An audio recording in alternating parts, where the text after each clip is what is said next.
அஸ்ஸலாமு அலைக்கும். இன்னைக்கு நான் வந்து என்ன செய்ய போறேன் அப்படின்னு பார்த்தீங்கன்னா, பொடு ஒரு எண்ணெய் தாங்க காய்ச்ச போறேன். அந்த எண்ணெய் வந்து இந்த பொடுகு முடி வந்து வெடிக்கிறது, இந்த முடி கொட்டுறது, இதுக்கு வந்து நான் வந்து ஒரு எண்ணெய் வந்து காய்ச்ச போறேன். அந்த எண்ணெய் வந்து காய்ச்சறதுக்கு ஃபர்ஸ்ட் நான் வந்து தேவையான பொருட்கள் வந்து சொல்லிடுறேன். ஒரு 5 பெரிய நெல்லிக்காய் வந்து எடுத்திருக்கேன். அந்த நெல்லிக்காய் வந்து சின்ன சின்னதாட்டு கட் பண்ணி வச்சிருக்கேன். அடுத்து ஒரு 15 சின்ன வெங்காயம் எடுத்திருக்கேன். சின்ன வெங்காயம் தான் வேணும், இதுக்கு வந்து பெரிய வெங்காயம் போடாதீங்க, சின்ன வெங்காயம் எடுத்துக்கோங்க. அடுத்து வந்து ஒரு சின்ன துண்டு இஞ்சி, இந்த அளவு ஒரு துண்டு இஞ்சி வந்து எடுத்திருக்கேன். அடுத்து வந்து இந்த அளவு வேப்ப இலை வந்து எடுத்திருக்கேன். அடுத்து கத்தாழை வந்து இந்த அளவு எடுத்திருக்கேன். அடுத்து செம்பருத்தி பூ ஒரு 5.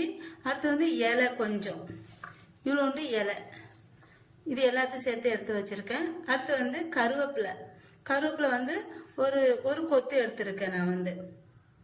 அடுத்து மருதாணி வந்து ஒரு கைப்பிடி, இது காலையில தான் பறிச்சேன். காலைல பறிச்சதுட்டு இந்த வெயிலுக்கு வந்து இந்த மாதிரி நல்லா வாடிடுச்சு.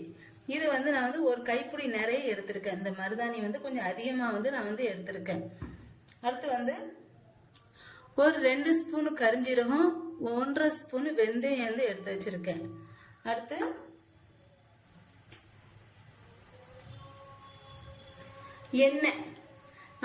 எண்ணெய் வந்து 1 லிட்டர் வந்து எடுத்திருக்கேன். இந்த எண்ணெய் வந்து கடையில் வந்து வாங்கலை. நான் வந்து இந்த எண்ணெய் வந்து வீட்டிலேட்டு காஞ்ச தேங்காய் இருக்கு பார்த்தீங்களா, அது நல்லா காய வச்சுட்டு மிஷினில் கொடுத்து அரைச்சி எடுத்து வச்சுருக்கேன் இந்த எண்ணெய் வந்து.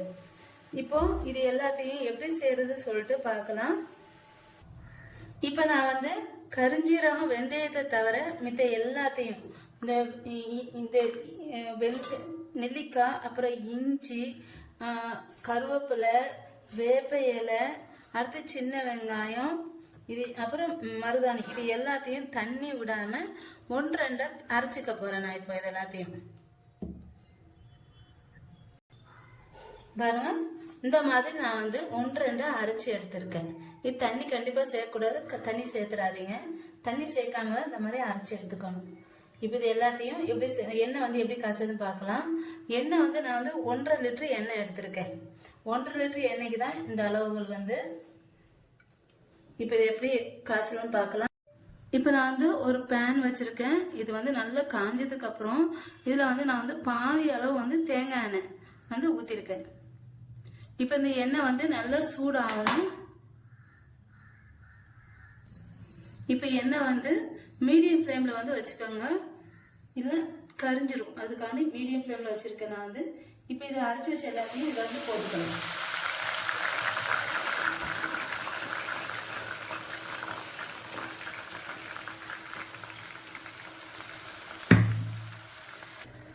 இப்போ தீயை வந்து ஃபுல்லாக கம்மி பண்ணி வச்சுக்கோங்க. கம்மி பண்ணி வச்சுட்டு இதை வந்து நல்லா பொரிய விடணும். இது வந்து ரொம்ப கரிஞ்சிடக்கூடாது, கரியாமல் இந்த மாதிரி லைட்டாக தீயை ஃபுல்லாக கம்மி பண்ணி வச்சுட்டு இந்த மாதிரி காய்ச்சணும். இது வந்து இந்த பச்சை கலர் வந்து மாறணும், அது வரைக்கும் இது காய்ச்சிட்டே இருக்கணும். தீயை ஃபுல்லாக கம்மி வச்சுட்டு காய்ச்சிட்டு இருக்கணும். இது வந்து வேப்பையில வந்து சேர்க்க மாட்டேன் நான் வந்து ஃபர்ஸ்ட் வந்து. இப்போ வந்து வேப்பையில வந்து சேர்க்குறேன். எதுக்குதான் இந்த பொடுகுக்குலாண்டு வேப்பையில சேர்த்தா ரொம்ப நல்லது. கண்டிப்பாக பொடுகு வந்து இருக்காது. இது எல்லாமே முடி கொட்டுறது, பொடுகுக்கு, அப்புறம் வந்து முடி வந்து வெடிக்கும் பார்த்தீங்கன்னா, இது எல்லாத்துக்குமே இந்த எண்ணெய் வந்து ரொம்ப நல்லா இருக்கும். இது வந்து ஆவாரம்பூ கூட சேர்க்குவாங்க. ஆவாரம்பூ நான் முன்னே சேர்த்துருக்கேன். நான் இதுக்கு முன்னே வந்து நிறைய பொருள் சேர்த்து செஞ்சுருக்கேன். இப்போ அதெல்லாம் எனக்கு கிடைக்கல, அதனால இது கிடைச்சதை வச்சு நான் வந்து இந்த எண்ணெய் வந்து காய்ச்சிட்டு இருக்கேன். இப்போ வந்து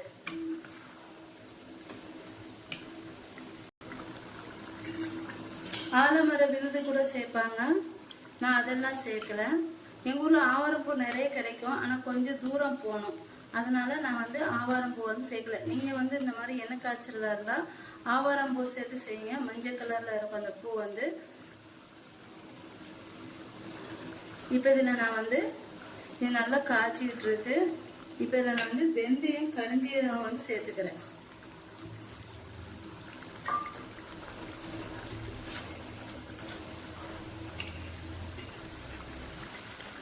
இதில் வந்து கடைசியாக வந்து எண்ணெய் காய்ச்சி ஸ்டவ் எல்லாம் ஆஃப் பண்ணதுக்கப்புறம் ஒரு 100 கிராம் வந்து 100 கிராம் விளக்கெண்ணெய் வந்து சேர்த்துக்கணும். ரொம்ப நல்ல குளிர்ச்சியும் கூட. முடியாது விளக்கெண்ணெய்க்கு வந்து முடி நல்லா வளரும்.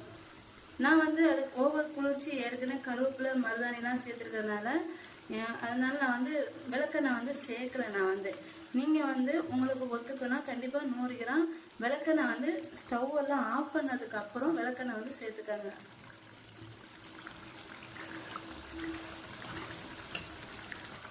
இது பாருங்க கலர் நல்லா மாறிடுச்சு. இப்போ நான் வந்து மீதி இருக்கிற எண்ணெயும் சேர்த்துக்கிறேன்.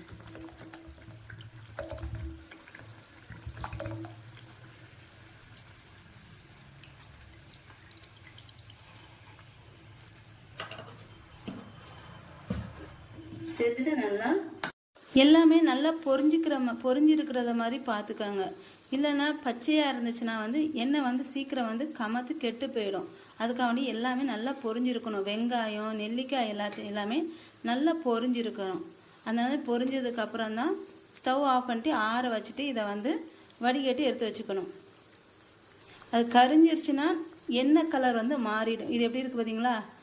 லைட்டு மஞ்சள் லைட்டு கலரில் இருக்குது. இது வந்து இந்த மாதிரி தான் இருக்கணும் எண்ணெய் கலர் வந்து. இன்னும் ரொம்ப கரிஞ்சிருச்சுன்னா எண்ணெய் வந்து டார்க் கலரில் கருப்பு கலரில் ஆகிடும். அந்த மாதிரி ஆகாமல் பார்த்துக்காங்க. ஃபுல் லோ ஃப்ளேமில் வச்சு இந்த பபுள்ஸ் அடங்குற வரைக்கும் நல்லா காய்ச்சிக்கணும்.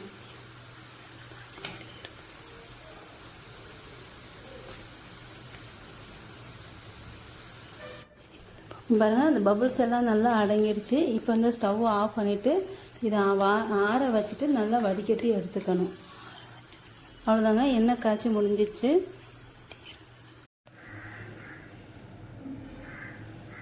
இது பாருங்கள் இந்த மாதிரி தான் எண்ணெய் வந்து இருக்கணும். எண்ணெய் காய்ச்சி நல்லா வடிகட்டி எடுத்தாச்சு. என்னோட இந்த வீடியோ உங்களுக்கு பிடிச்சிருந்தா லைக் அண்ட் கமெண்ட் ஷேர் பண்ணிக்கோங்க. என்னோட சேனலை மறக்காமல் சப்ஸ்கிரைப் பண்ணிக்கோங்க.